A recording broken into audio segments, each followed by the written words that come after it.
صباح الخير. قريت خبر راجل داعية إسلامي اتغنى قوي قوي قوي. بيعلم ابنه في جامعة في إنجلترا، البلاد اللي بيهاجمها. وبعدين ابنه بعد ما خد البكالوريوس وصوره مالت السوشيال ميديا ومالت الدنيا، هو ومامته واخوه وحاضنينه وحاجات من دي، بدل ما يروح يشتغل في بنك ولا اشتغل داعية اسلامي. او ربنا، لقيت اعلانين للولد انه هيعمل برنامج في المتن بتاع الدين.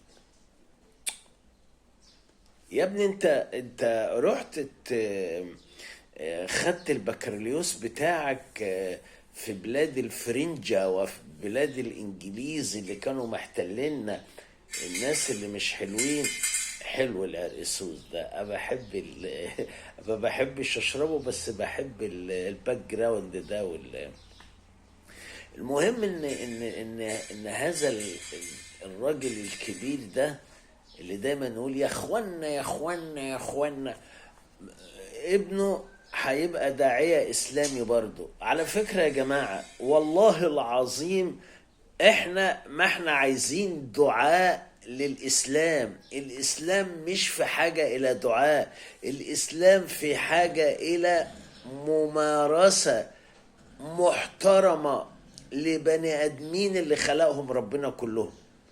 يعني ما احناش محتاجين. بس بينه وبينكم بقى، الموضوع كتجارة بيزنس عالي قوي. يعني ميتين الشعر وميتين الكلام الفاضل اللي احنا نحرين نفسنا فيه.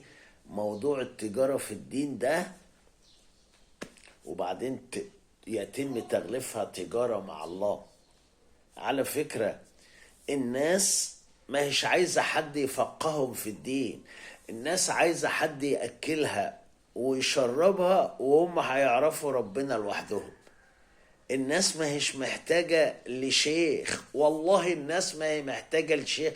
احنا عندنا كنايس مالية مصر، وعندنا جوامع مالية مصر، وعندنا شيوخ بدقون وحلقين الدقون ماليين مصر.